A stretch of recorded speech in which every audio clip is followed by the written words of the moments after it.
Well, welcome, Ali, to the podcast. Just wanted to thank you for giving us your time. And thank you for reaching out and wanting to be on the podcast. How's it going? It's going well. Thanks for having me. I love doing this kind of thing. It's fun. Thanks for being on. For those people who are not familiar with who you are, if you could kind of just give us a brief, who you are and what you do. Sure. I am currently the founder of Hipster Investments. I know the name is odd, but stands out in the real estate industry, so it kind of works. We focus mostly on turnkey rental properties. My big focus is passive income, lifestyle design, that kind of thing. Kind of just trying to give people who haven't already been able to get into real estate an alternative of how to get into it, so you don't have to swing hammers, all that kind of stuff. My former life, I was an engineer, so I left engineering to pursue real estate kind of by accident. So yeah, I run Hipster. I fly airplanes on the side as a fun side gig, and I do business consulting. So that's the new me. You fly my super airplanes? Old me. Like the small propeller planes, or? Mm-hmm. I teach. Yeah, it's fun. Oh wow, that's kind of cool. Yeah, I had a friend. Yeah, go ahead, man. How long have you been doing that for?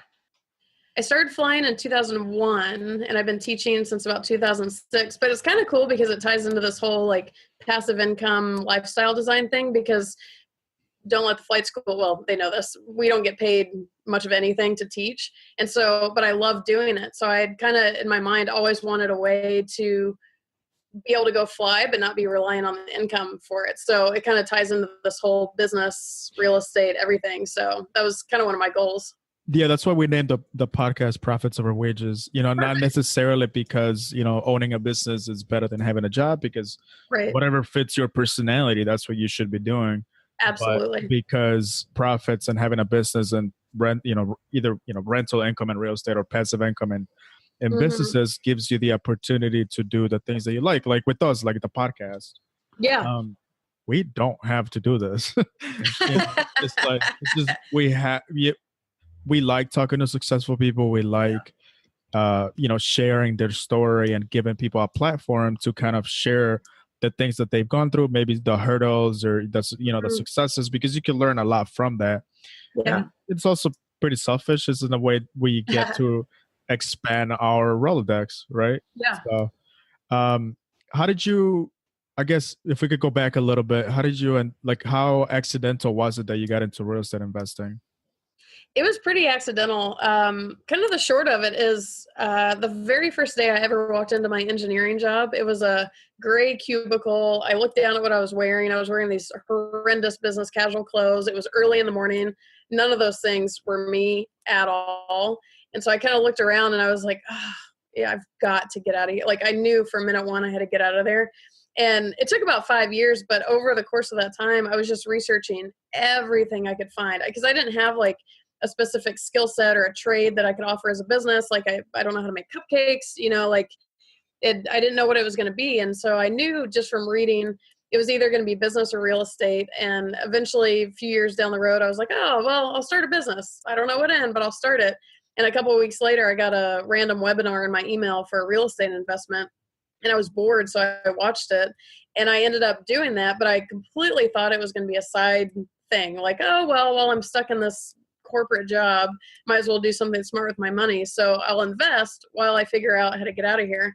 Yeah. And then kind of one thing led to another, and my side investments, the more connections I made and all that kind of stuff, it just led to me being able to start Hipster. And I really didn't think it was going to be the ticket out, but it ended up doing that. So, but it wasn't even 2 weeks after I was like, I'm going to be a business owner, that real estate showed up. I was like, oh, well, apparently I'm going real estate. But then it ironically ended up being both. So I started a real estate business. Okay. Nice. And then how did that, yeah, go ahead, Matt. How'd you come up with the name? Yeah. I got a lot of pushback on the name. It still makes me cringe a little because I'm not a hipster, and I know what hipster, the reputation and whatever. Yeah, you're not wearing flannel right now. It's not, no flannel and no little hat, one of those, what are I don't know. Fedora? No man bun. Fedora, that's what I was thinking. It somehow popped into my brain and it never left, no matter how many times I wanted it to go away. And I told a couple of people what I was thinking, and they're like, seriously? Why in the world would you name a company that? But the two things so I don't know, I'm not a hipster, hippie maybe, but not a hipster. But what's cool about it, and kind of I think what was in my head about it, is if you've been in real estate long enough, it can be kind of a stuffy, salesy suits industry, and it just looks different. So it gets people clicking because they're like, what in the world could this be? And so they click. But then the other thing that I've kind of come to realize what's really worked out well is I'm such a bad salesperson.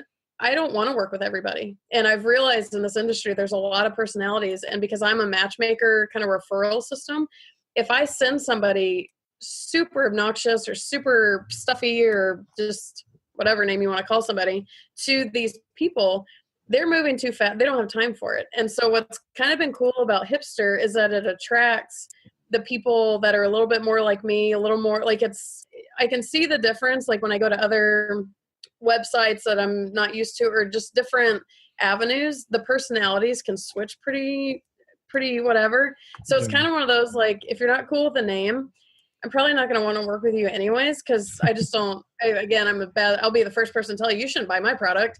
But, it's kind of filtered out. I can't work with everyone anyways.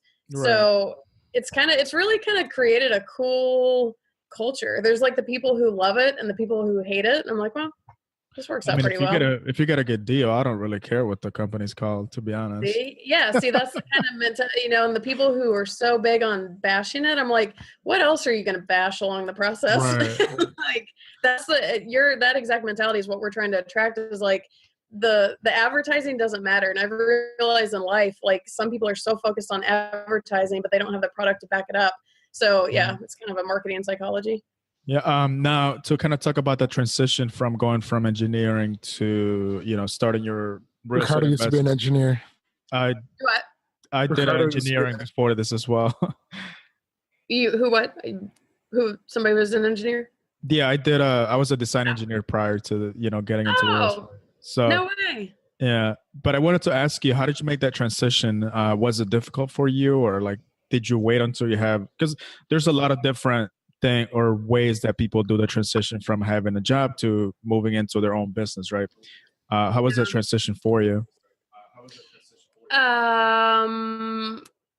was fun. I would say it was less than graceful, but I assume that's kind of the case for everybody. It's kind of one of those, like, I tried to build real estate as much as I could before I left engineering, just so I could keep having a paycheck and eat and pay rent.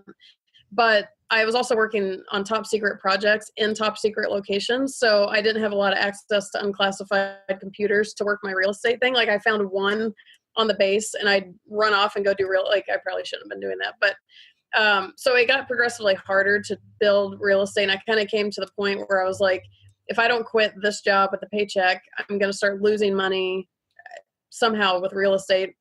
So I switched. And the first year, for someone who had been an engineer, like, if you're an engineer, you probably understand when you're a math brain engineer, pilot in my case, you can make things happen. Like, I can just use my brain. I can do the equations. I can make the algorithms work. I can make things happen in that space. And so what I kind of learned in entrepreneurship is I couldn't necessarily make anything happen. Like, I couldn't engineer this procedure or this process as much as I could engineering. And so for me, it was a lot more of I don't want to say emotional, but like a mentality kind of switch. So someone who had been in control their whole life to suddenly not really have control of when my next rent check was coming.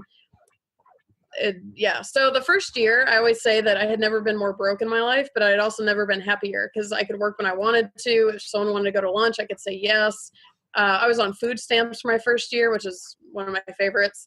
It was a very experimental year. So I can't say it was graceful or flawless by any means. And it was certainly an emotional roller coaster, because I didn't know where my food or rent check was going to come from every month. And that can be exhausting, but I kind of feel like it's one of the rites of passage as an entrepreneur. That's literally the word that popped into my head when I heard that. Rite of passage. Yeah. It's like initiation, like rookie, and I feel like that's more business. Like, you're going to be tested, and it's kind of like, are you going to survive the test? It's not about whether you can sell your product all the time. I think it's whether you can survive the test. It makes you appreciate the highs a lot more, definitely. Yeah. Now, What do you focus mostly on? Because I saw in your bio, it says that you've facilitated over 18 million in real estate investment sales. And you said you kind of just connect people. What's your main focus? My main focus with Hipster is, well, it started as one focus. It's kind of two now. The main focus was to connect people to good people that I've met in the industry. That's really how it started. Is I started this before it was a business. I started buying these investments, and then my friends and family are like, wait, what are you buying? How are you doing this? And so I'd be like, oh, well, I went here. And so they would go there. And so I kind of was doing it pretty nice because I was so daggum excited about everything I was doing. I was just telling everybody, and they're like, oh, I want some. So I kind of started before. So it's really matchmaking. Just, I won't work with everybody. Like, I've had a lot of people ask me to refer for them, and if I don't have personal experience with them, I won't do it. So it's a very boutique kind of system. But the second part that I didn't realize was going to be part of my job is I now call myself, in addition to a glorified matchmaker, I'm also basically your emotional support animal. The investments I work with, they can bring in a lot of new investors. It's perfect for people who are not in real estate, and there's emotions involved. It's stressful. You're buying a property. If your tenant goes bonk, or your property manager or whatever, and people get really nervous and they kind of panic. And I tell everyone I'll stick around as your emotional support animal, help you through the process, just hold your hand, and to just know there's a friendly, smiling face who's going to tell it like it is. Like, I'm going to tell you what's going on. But, again, in this industry, there's a lot of salespeople. I don't want to say there's a lot of scammers, but there's scams out there. We all know it. And so I just kind of try and support that end of things also. Okay. So how's your business model set up? My business model is basic. Well, I don't know if you're talking about specific context, but basically if people come to me and they ask who I like, who I've bought through, who I have experience with, I tell them, and I can show inventories, I can show markets, I can do all that kind of stuff. Sorry, I have a dog trying to leave the couch. And I was trying to prevent her from falling on her head, but I just kind of dropped her on her head. So people come to me and I just connect them with everybody I know. And I have a lot of, like, within my circle, I have a lot of resources like lenders. If you're an international buyer, I can help with that kind of setup because there's certain things you have to do before you do that. Private financing, so I have a network associated with everybody. So whoever you need, I can send you to whoever. And basically I kind of say, like, whoever I send you to, they're smarter than I am in something. Like, if market analysis is your question, I can give you some basics, but I know people who are much better at it than I am. So I can send you to them. And they're all connected with each other. I have a portfolio strategist. So if you're planning, like, you have X number of dollars and your goal is this, how can we best create a portfolio that would get you as close as possible to that? So, like, I have a guy who can do that. So I just kind of send people wherever they need to go. Okay. And then after that, I just stay on as support. Like, someone can email me all the time or anytime, etc. Okay. And then I saw that you're location independent, and then you also teach people on how to do that as well, right? Yeah, real estate I really like. I love it. It's fun. It appeases my engineering brain. I can make a spreadsheet if I want. I love it. But bigger than real estate for me, and my drive for starting a business was not just to be in real estate, but it was, I want to sleep in, and I want to, like, if people ask if I want to go to lunch, I want to go to lunch. If I want to travel, I don't want to take vacation days. Like, I just want to be able to do anything I want to do. And so by creating an online company, I can take my laptop anywhere.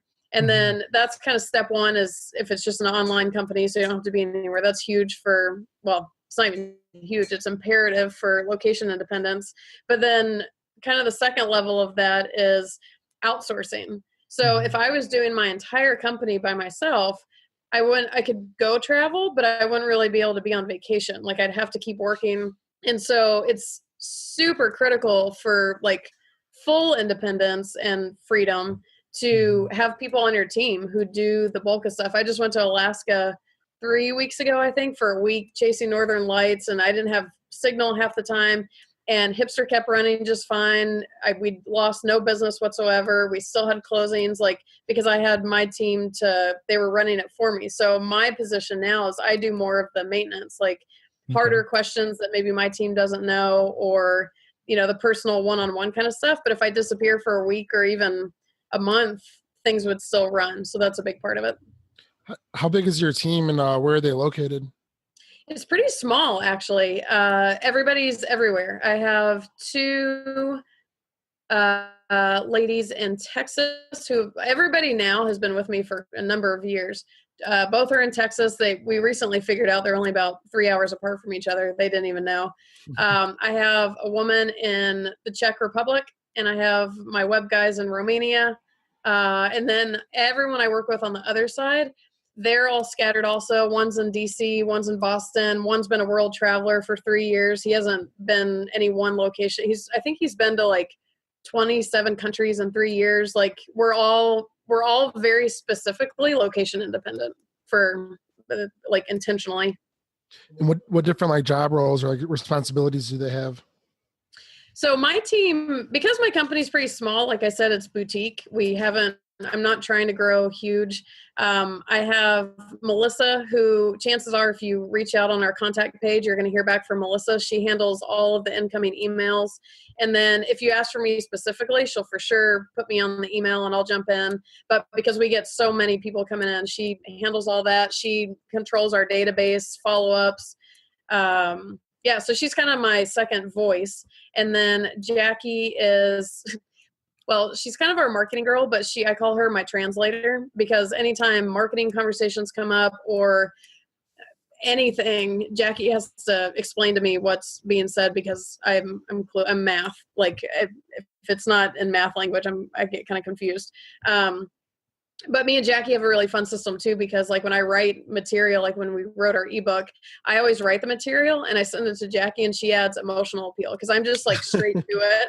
And so everybody's like, could you smile, like let's add a little whatever. So we have our system. So she's kind of my marketing, another right-hand woman type of person, my web guy for sure.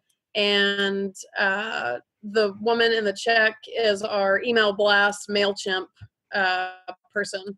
So, and we've had some other people in and out over the years, but everything's so pretty well self-running at this point that we just stick to the small team. Yeah, so this is something that Matt and I actually have been interested on doing for a while. So how do you set it up with them? Do they work a couple hours a week, or do they work maybe like as you need them, or how do you structure their working hours and I guess and payment and all that stuff? So because that's something that we're actually really interested in doing, because a lot of this admin stuff takes way too long. Right. Yeah, and it's really learning the value of your time. A very quick thing to kind of put that point into perspective. When I first had my company, I was doing the website, and I'm not completely naive about websites, but I'm not real whatever. And I'll never forget, on a Friday, I had a little tiny problem with the website. Engineers, we can take a challenge and drill it into the ground, basically. Yeah. I spent 9 hours on a Friday afternoon through the evening. I was determined I was going to fix this problem. And after 9 hours, I was like, I wonder if I should just ask the web guy. Just, he may not know, but whatever. In less than a minute and a half, he had fixed it. And at the time, he's way more expensive now, but at the time he was like $12 an hour. So I paid him like, what does that even equate to? Like less than $1, I think, or some very low, like even if I paid him $5 to fix this problem, that right there put into my brain, I was like, oh my God, like. Yeah, you spent 9 hours on it. I spent like, what is my time worth? Let's say I'm like 50 or 75 or $100 an hour. Like I just spent $900 trying to fix a problem that I spent $5 to get fixed. So I think it's so critical to find your team, and I could go on. We could do a whole new podcast on that concept because I love it. But in short, keeping in mind for any company the difference between independent contractors and W-2 employees, because I assumed with a company, I was like, oh, I have to have a W-2 employee. And when you do that, there's certain rules and laws about offering benefits, all that kind of stuff. So I've always gone the independent contractor route. All my team pretty much works as needed. The web guy, sometimes we won't talk for 4 months, and then all of a sudden I'm like, and he's got to do something. So it's all as needed, and I've hired all of them through one of the websites to get virtual assistants. And I do business consulting, and I have a document that I've created about like tips on how to hire a virtual assistant, because over the years I got the bad ones, and then things didn't go well. So I've kind of gotten a rhythm going of how to find the good people on that front. But everyone's hired through a virtual assistant website. And the nice thing about that too is that site takes care of the 1099s. So I don't have to worry about any of the tax logistics, anything. And basically my credit card gets billed every week for whatever number of hours. And I like going through those websites too, because there's a little bit of not a little bit, like if something were to go wrong, I have some kind of leverage. Like I can talk to the website about the person. I can see their work diary. There's some kind of checks and balances type of thing. And all of my people now, I'd be completely confident hiring them outside of the website. But for my accounting purposes, my taxes, all that, I just keep them through there, and it just makes everything more simple. So I don't have to think about any of that kind of, I get nervous about 1099s and all that. What website is it? So I like Upwork.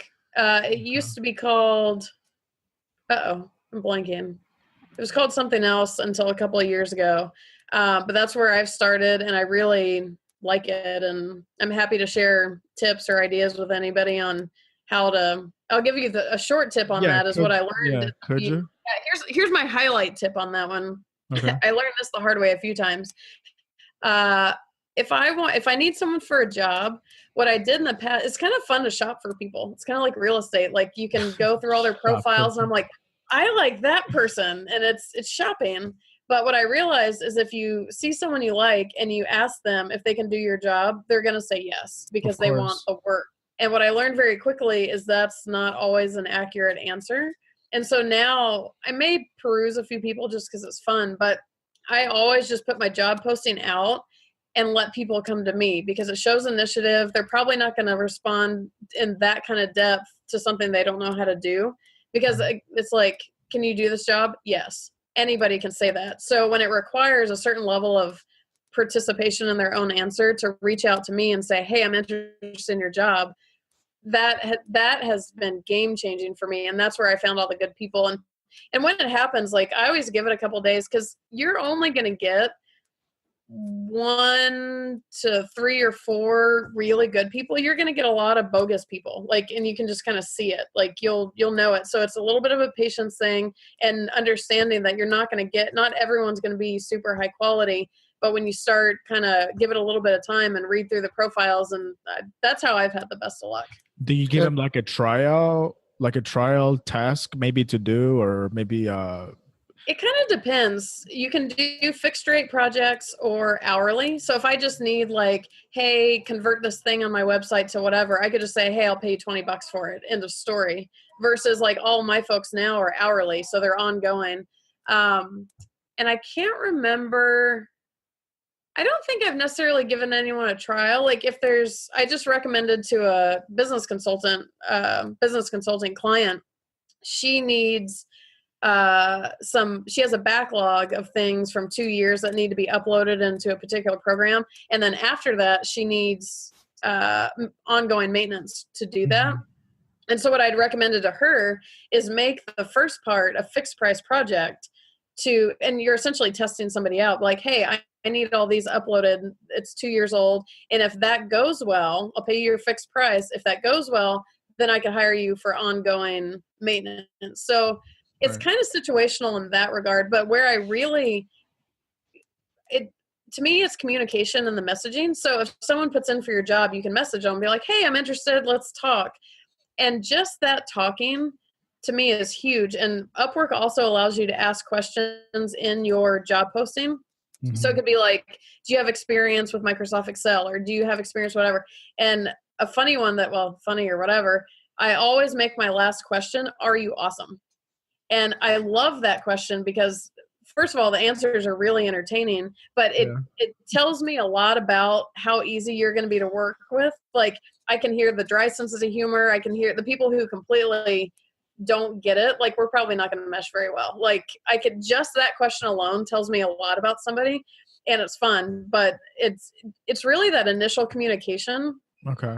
And all the while respecting their time. So I could say like, well, if you're going to be my marketing person, how would you expect to whatever, realize they're not getting paid for these interviews. So it's a little bit of a balance of like me getting enough information to feel confident versus not forcing them to spend a lot of unpaid time also. So that's another one.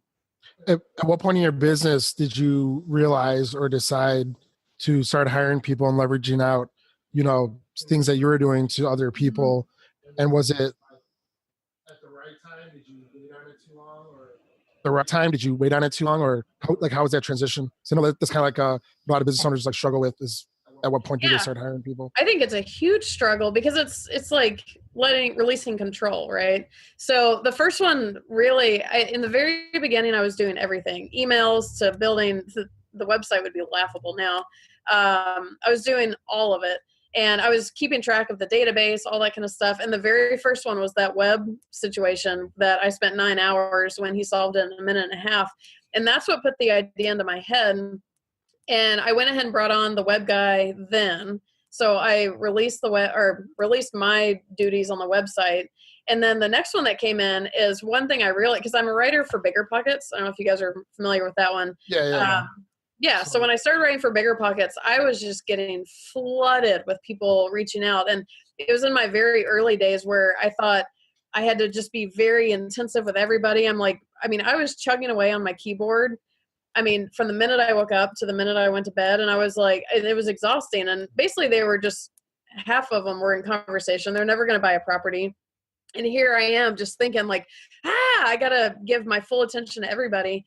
And one of my mentors was like, first of all, I don't even know what percentage he said are never going to buy anything, and they will talk your ear off as long as possible. And I like to talk and listen. So that was going to be a bad combination. And so what I realized was that I couldn't spend that much time with everybody. And as long as I was so busy emailing everybody, I couldn't focus on the business. I couldn't figure out how to grow it. I couldn't figure out where else to put us.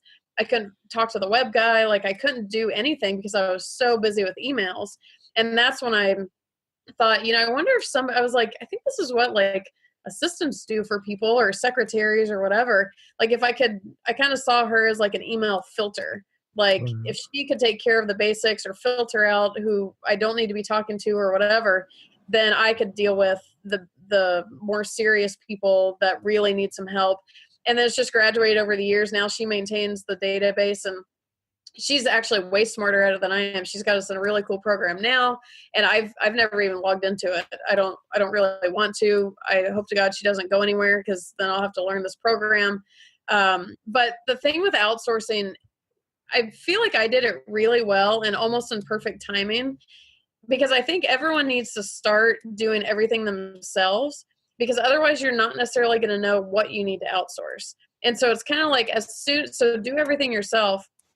And then as soon as you are starting to feel like you're wasting time on something, or if it's bogging you down, or if you're being kept from other things, that I think is when you can start thinking about it. And you can start slowly. Like Melissa, who's just my absolute rock star now, she just started as a very basic email filter. It's kind of like a trial thing. It wasn't really intended as a trial, but she did so well with that. I was like, maybe I should let her do some more, and then here's some more, and then here's some more. And she's been with me for 5 years or so now, and she has a huge load off of me. So it's really, if you're being held up from something else, that's when it's time to do it. And the other thing too is like, my personality is a big thing. Like I've never outsourced my writing on BiggerPockets. So if you see me writing on BiggerPockets, that's for sure me, because I can't necessarily hire someone and say, hey, sound just like me. Right. They don't have that's your voice. Just kind of like, that's the one thing I really can't outsource is me. So Melissa doing emails, it doesn't have to sound like me. We can do templates. She can sound like her, and that's fine. Marketing, all the web guy, all those things don't have to be me. But the one job I've maintained is my personality, because that's the thing I can't hire out. But everything else other than that, for the most part, is hired out at this point. Just that, and having ideas for the business and coordinating everybody. Now, when it comes to the your marketing guy, what is he marketing for? Is he marketing for deals, or is he marketing for just your consulting business? Like, what do you have him doing? Well, that's so if there's one thing about business I have not figured out and has been the absolute bane of my existence is marketing. It's it's probably given me gray hair. I'm blonde, so I don't know if it's there, but I'm pretty sure it's probably given me gray hair. It's kind of, well, I've tried several things over the years. I've tried everything from social media marketing to Facebook ads to basically everything, and we've never nailed it out. I call her my marketing girl, but she doesn't blatantly go do the marketing stuff herself. She's more of like my marketing translator. Like, she'll help me coordinate with things. Like, if I'm working, I've tried working with several marketing companies. When they say something or ask me something, I have to say, hey, Jackie, what does that mean? Because I just don't, like, it's just not my forte. And so she kind of helps. She's more like a marketing coordinator type of thing versus like the blatant marketing attempts we've made have been with marketing companies or whatever. But currently we're not doing any of those because they've all bombed so bad.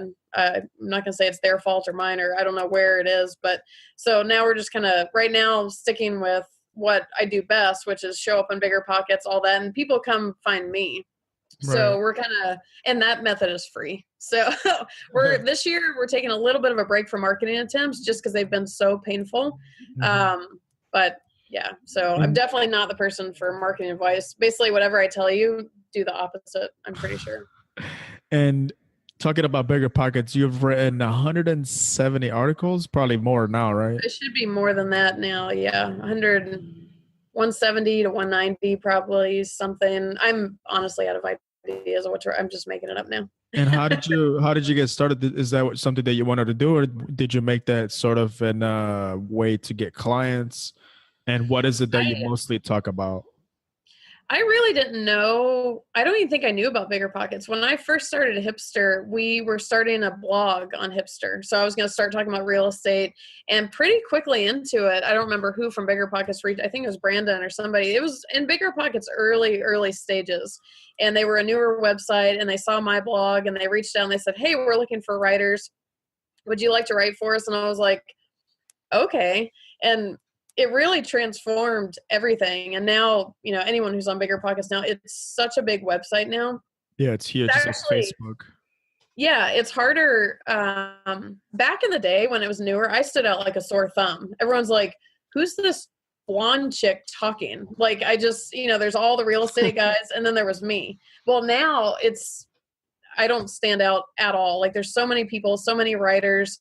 I don't have the visibility like I used to, but it's great for BiggerPockets. But one danger in BiggerPockets I caution people with is that there's no checks and balances. So people who are talking in the forums, people who are pitching things, BiggerPockets doesn't approve anybody. So, always take it with a grain of salt who's talking or where you're getting your answers from. But, and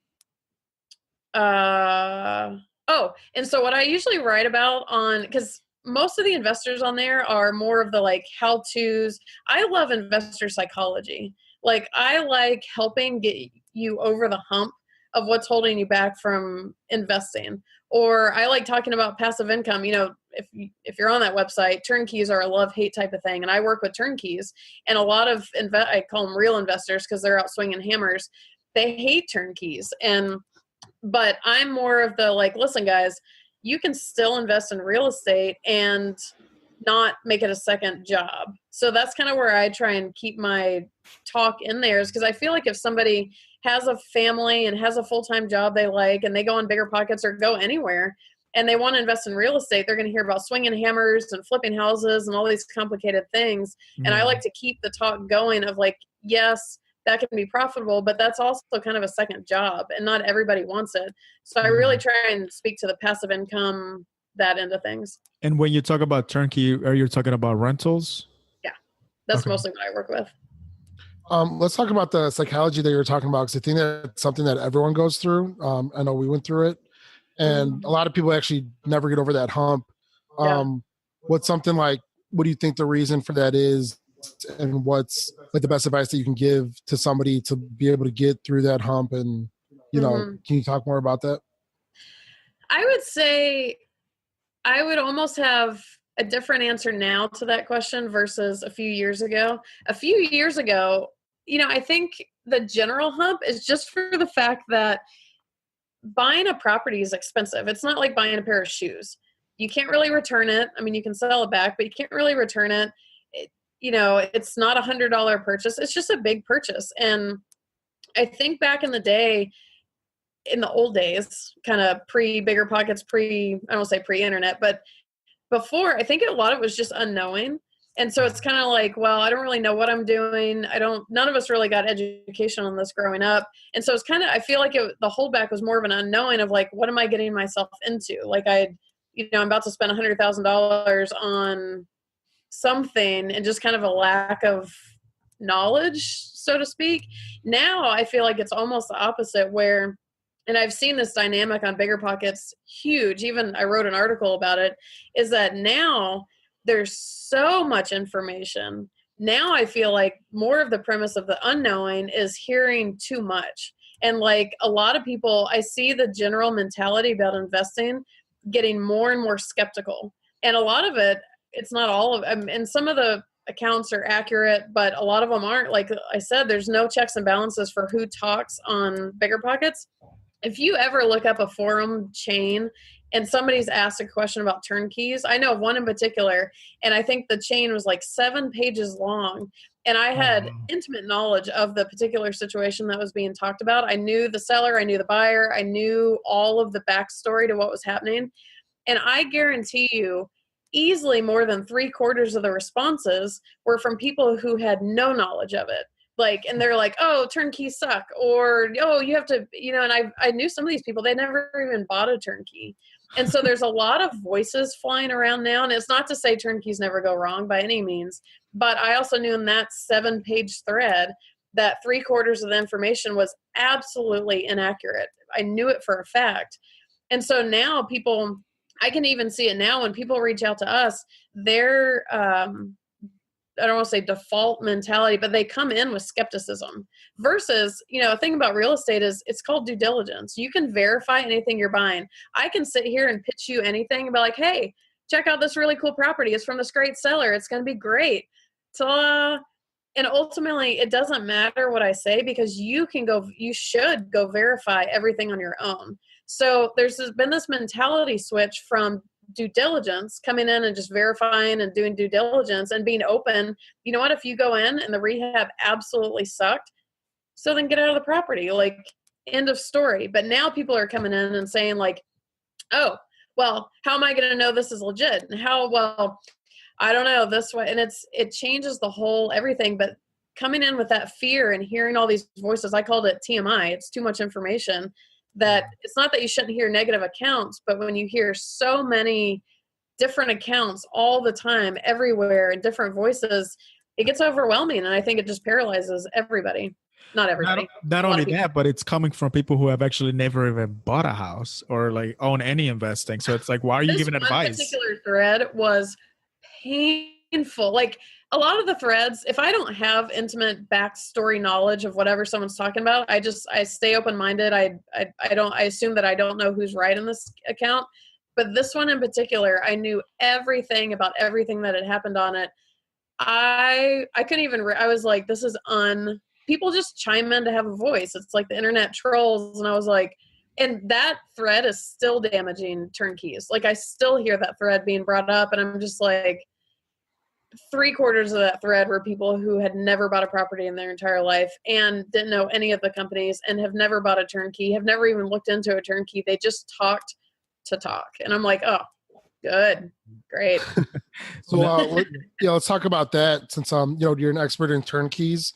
If you can kind of explain what that is, the basics, and then what kind of, what are the benefits of that and how people should go about investing in turnkeys?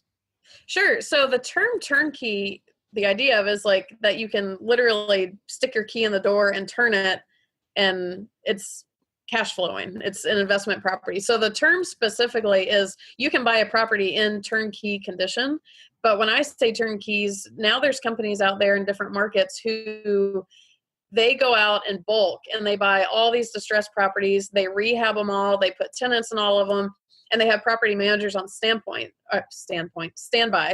So you like, if I live in California and I want to buy in a different market for a good reason, I can go to one of these companies and say, hey, what do you got?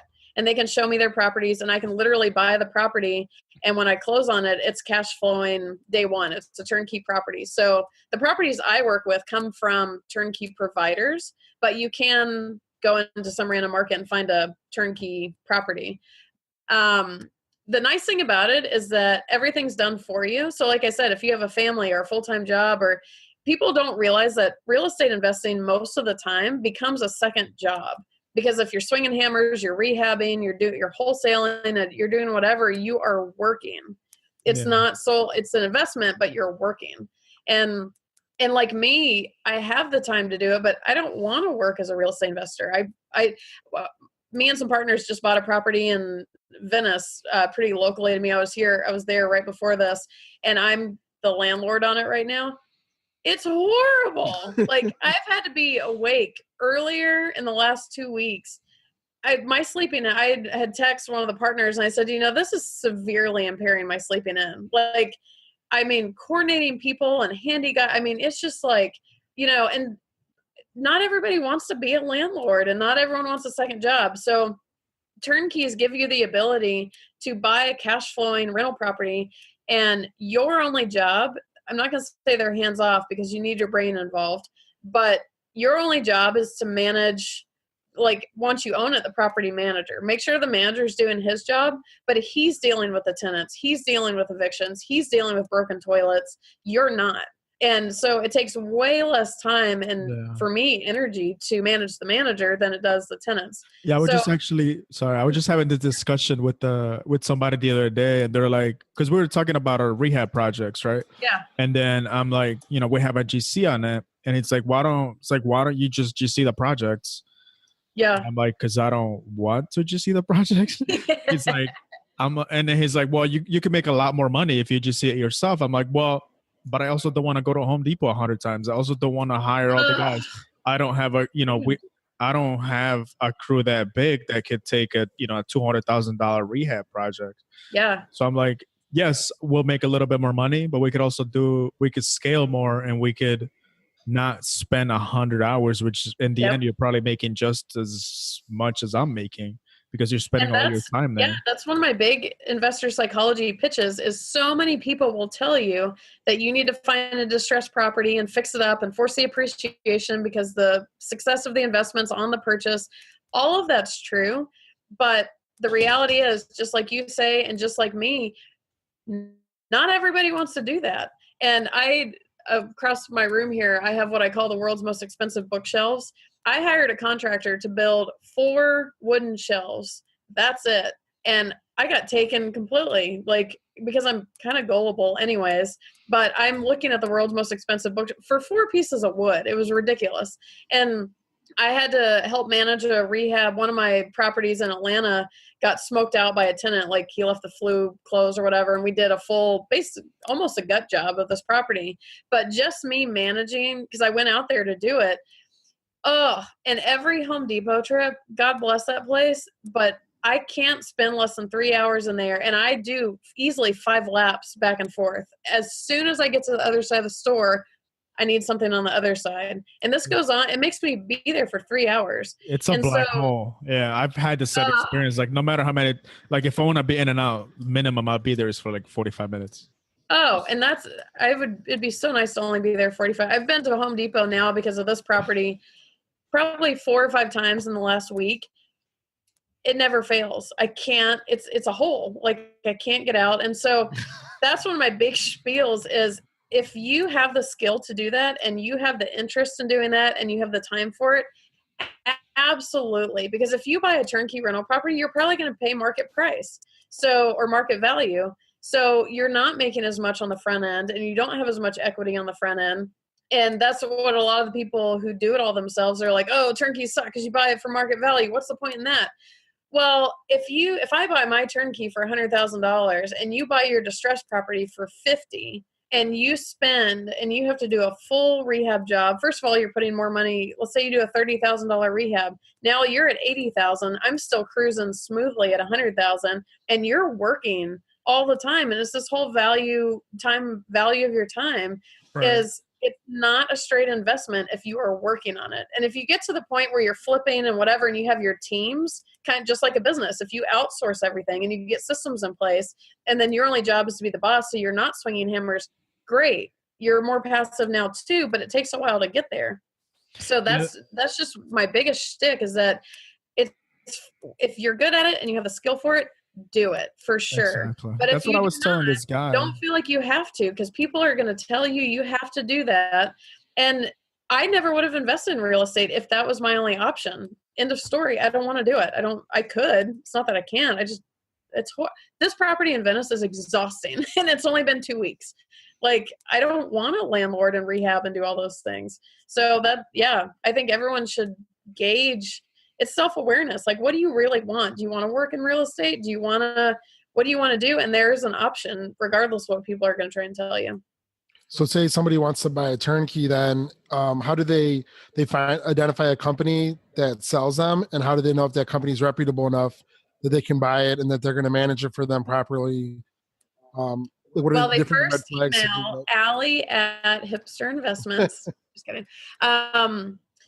If you're going to go, so this is kind of what me and my crew do, is we do exactly what you're talking about. We vet turnkey providers. We try and find the good people. But if you go out and do it on your own, first of all, there's two types of companies you're going to run into. They don't advertise themselves as this, but there's two different variations. Number one are the direct turnkey providers. So they're the ones who are buying the properties, doing the rehabs, putting the tenants in, and you can buy directly from them.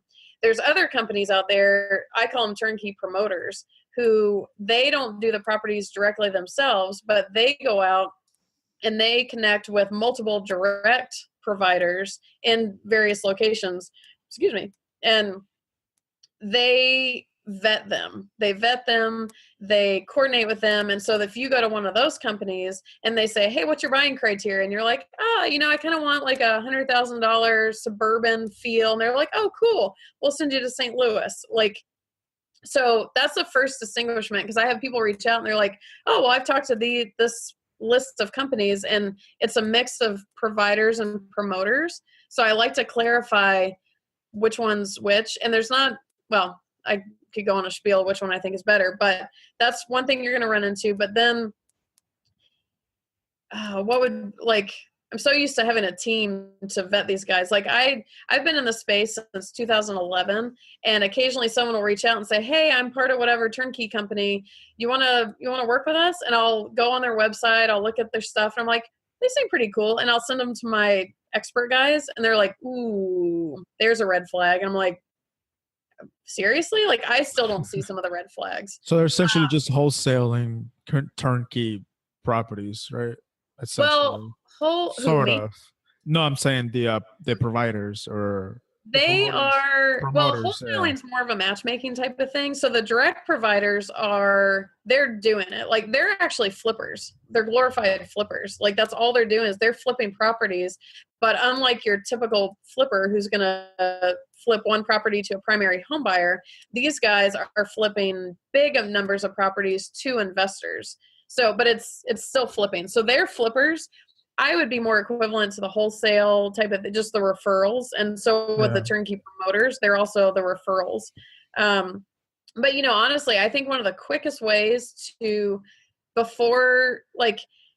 the thing in real estate too, and I try and preach this on BiggerPockets too, is that you don't necessarily want to reinvent the wheel. Like, I have people saying, oh, well, I would like to do some market analysis. Well, do you know how many other people have already done the analysis and they're happy to share their results? Like, never take someone's word as complete truth, but you can start there instead of starting all over by yourself.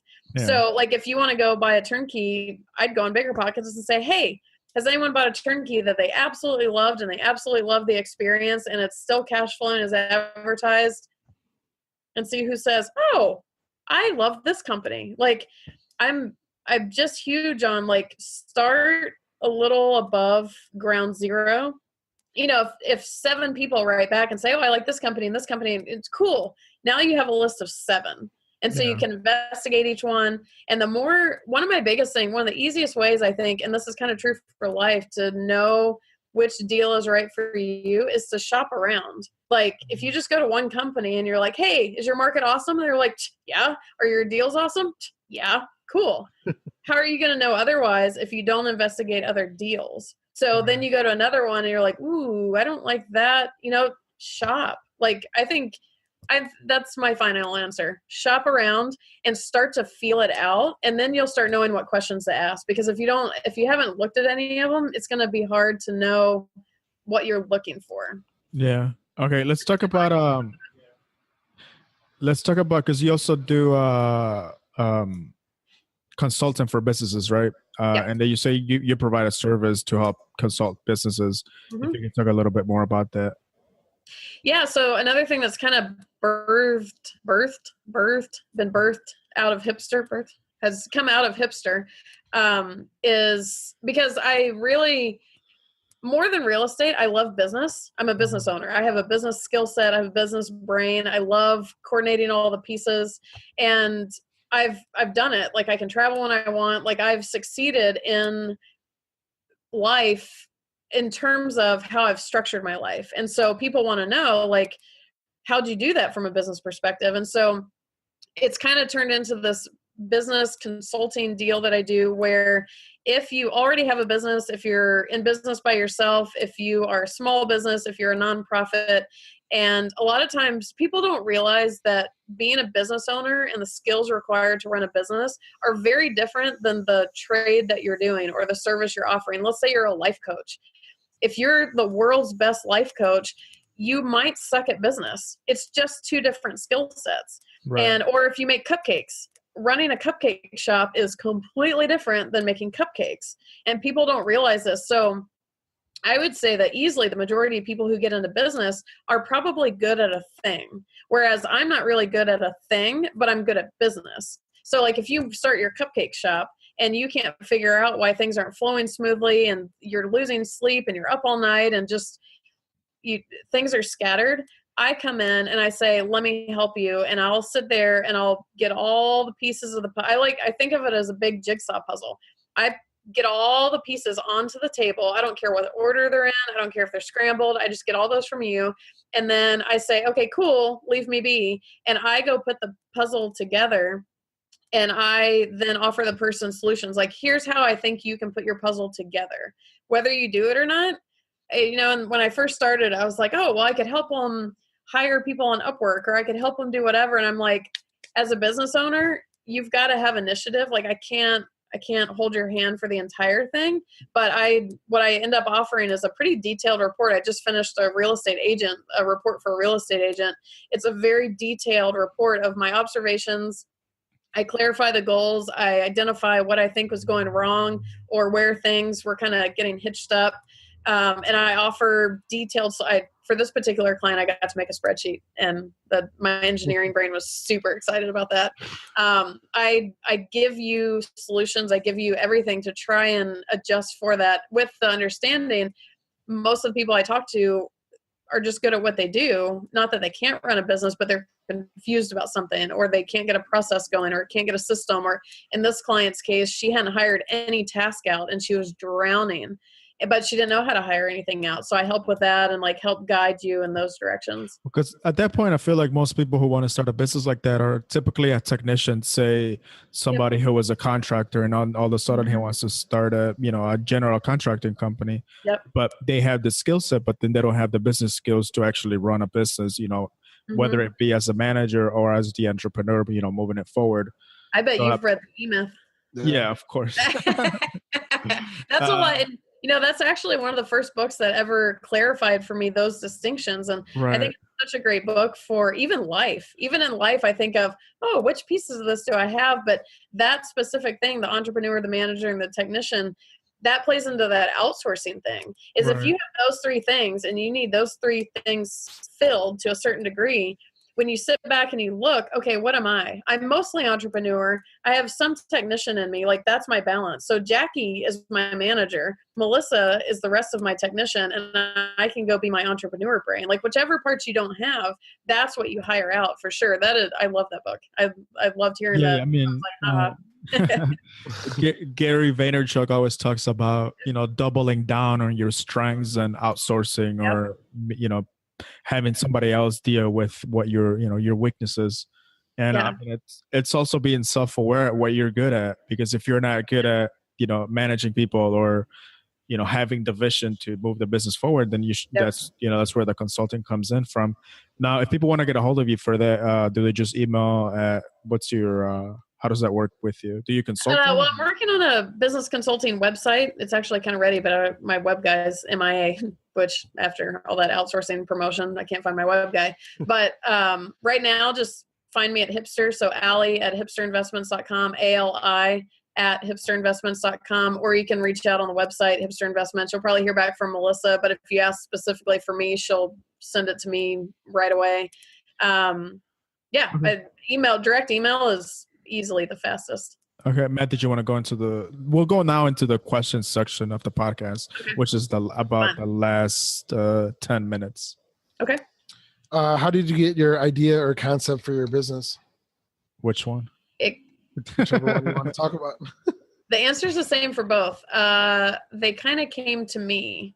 I'm a big believer of, if you try the hardest that you can, the answers will start kind of revealing themselves.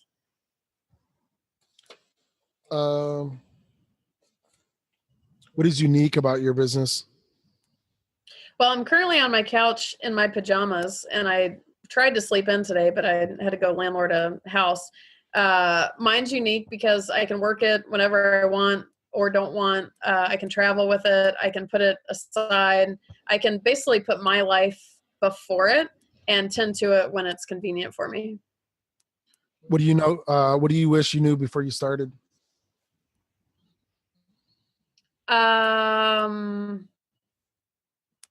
That's a good one. I wish I had saved more money.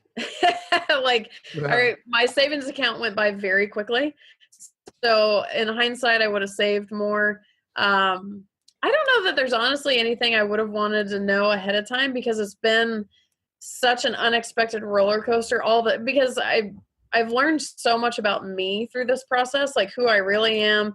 I have engineering tendencies, but I'm not really an engineer. Like, I don't think I would change. I don't think there's much, because the not knowing is what made me learn a lot of cool stuff. I feel like if you actually knew how hard it would be to do it, you probably wouldn't do it in the first place. A lot of the time. True. Well, and I would say in response to that, for anyone wanting to start a business, I think it's imperative that you are passionate about something, whether maybe it's your product or your service, or in my case, it's about sleeping in. Because if you're not passionate about something in this space, I don't know that you're that passion's going to have to get you through the ruts. The ruts can be deep. It can be hard, and you've got to have that thing that gets you through those, because I think that's what takes a lot of people out, is it's hard. It's not easy. It's either emotionally or financially, or something is going to be really hard about it. So you've got to know why you're doing it and feel so strongly about that there's no turning back. Yeah, having that, or an actual, like a big why, like your family, maybe your kids or your wife or something. Something's got to be huge, and something's got to be more important than the struggles. Well, that leads to our next question. How do you stay motivated? Have I mentioned I like sleeping in? It's kind of my freedom for me is huge. It's the freedom to be able to travel, to not have to go to a job on a Monday morning, to say yes to people wanting to go to lunch. That freedom for sure is my absolute motivator. So what do you attribute your success to? What? I would attribute my success to being open-minded, because open-minded, first of all, to take other people's advice. Like, a lot of people hear a guru talk and they're like, oh, that's whatever. But I kind of say I'm gullible. Like I've been taken by so many contractors because I'm gullible, but at the same time, it's one of the best things that I've ever done is because if someone says, oh, you can sleep in every day and not go to work on Monday, I'm like, tell me more. Because whether maybe it's not true, but I'm like, okay.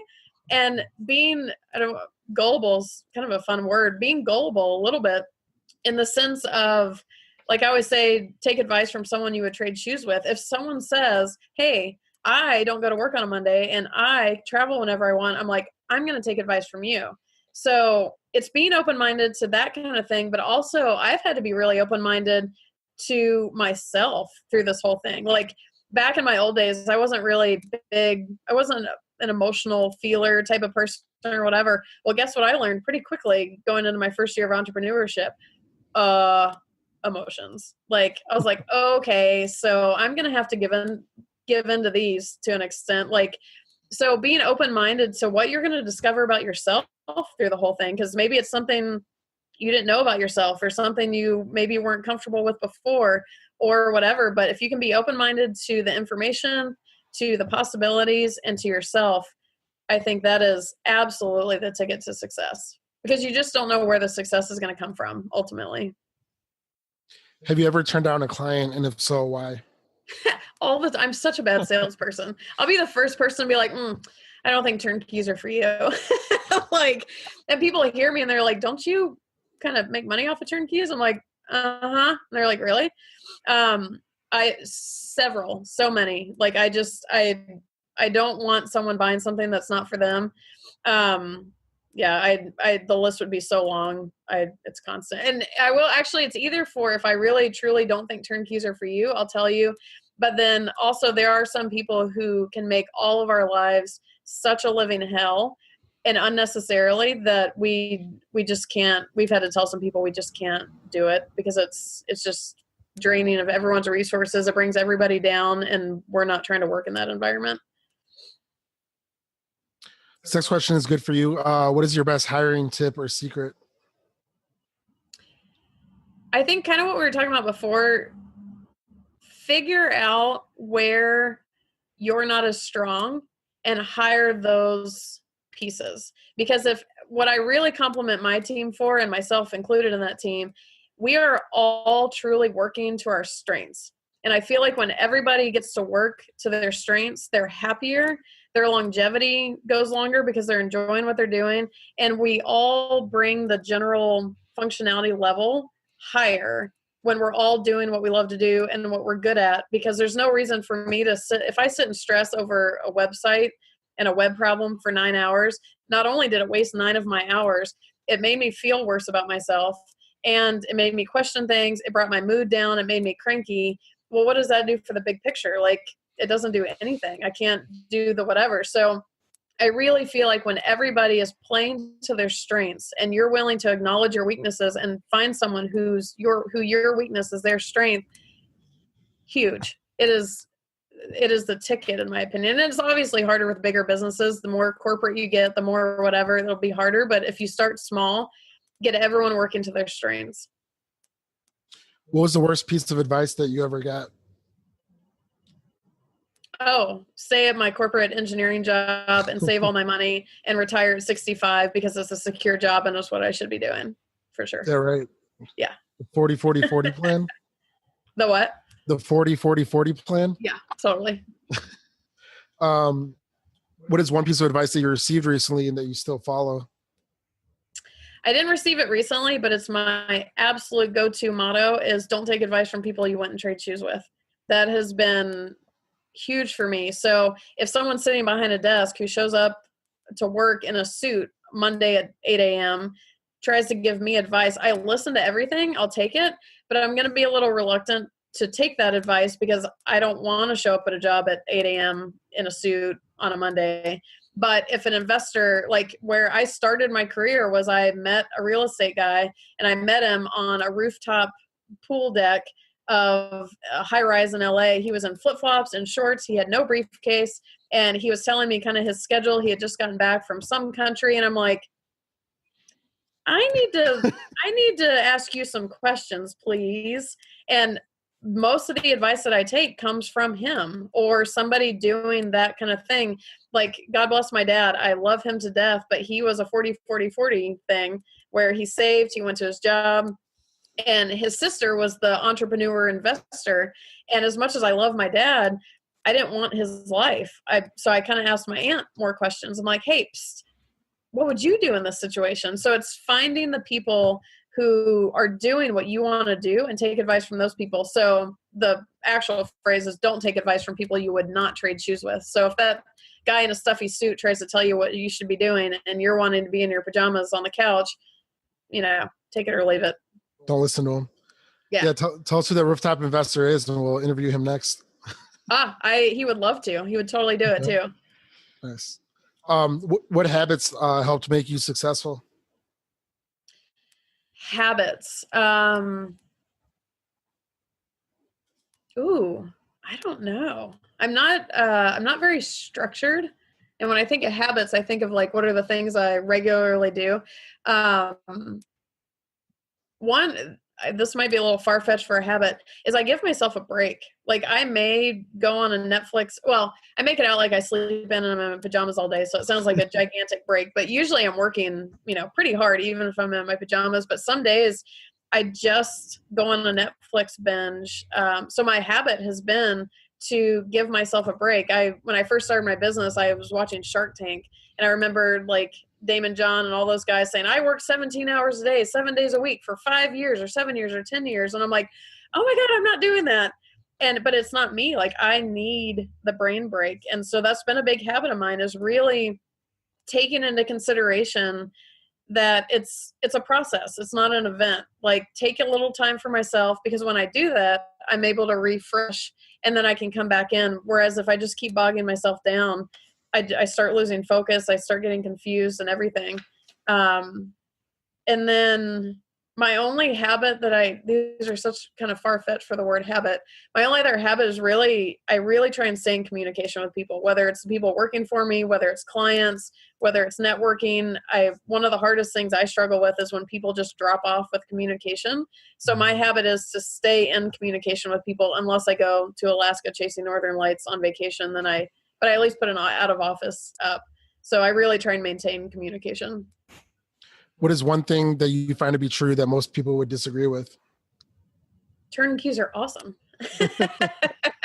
Not most people would disagree with it. I would say that this is such a kind of dorky sounding thing. You really can have the life that you want. Like, if you want it bad enough, you can have it. And the possibilities really are pretty endless. Do you have a favorite failure? Is there one that set you up for future success?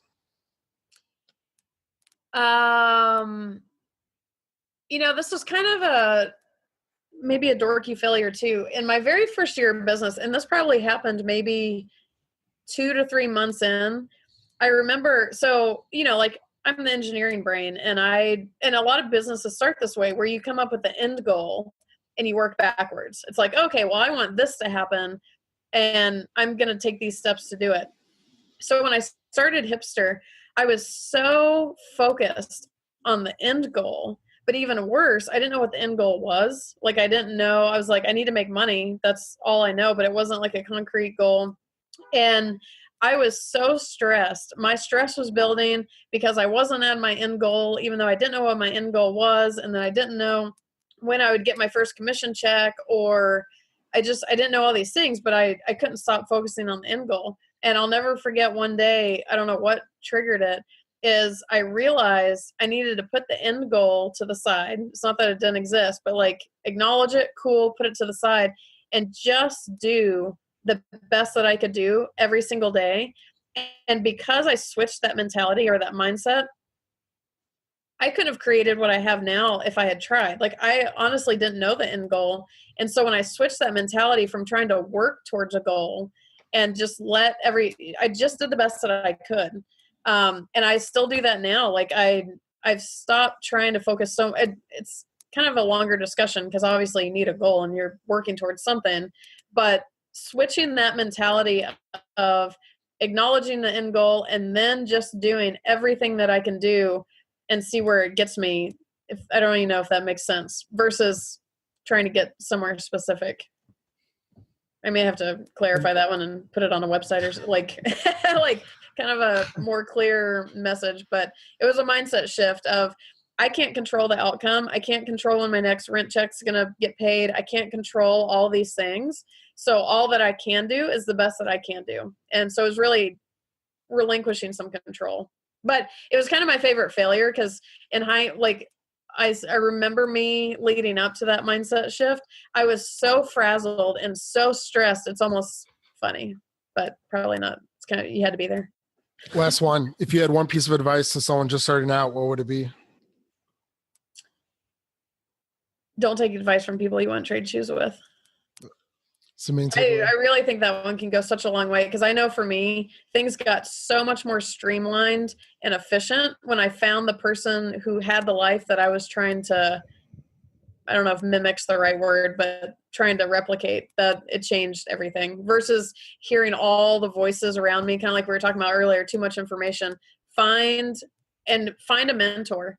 Find the person you would trade shoes with and see if you can make that person your mentor. Had I not had my mentor through all the ups and downs, I would not be sitting here today. I'd probably be at a 9-to-5 job for sure. It's like seek counsel, not opinion. Take advice from somebody who's actually achieved what you want to achieve instead of just a bunch of people who are doing something you don't want to even do. Yes, that would be the much more clear version of my ramble. That's exactly correct. Awesome. Well, I just wanted to say thank you for taking the time and being on the podcast. Where can people find you online? So Hipster's website is www.hipsterinvestments.com. And then, like I said, you can email me, Ali, ALI, at hipsterinvestments.com. And hopefully shortly, aliboone.com, ALIBOONE.com does exist currently. It's a very old website, but that is going to be the new business consulting website. I'm hoping that's done within a week or so, but that is another way towards me. But for now, honestly, the easiest way is just email me, Ali at hipsterinvestments.com. Awesome. Cool. Thank you. Thank you so much. Thanks for having me. It was fun. All right, until next time, guys.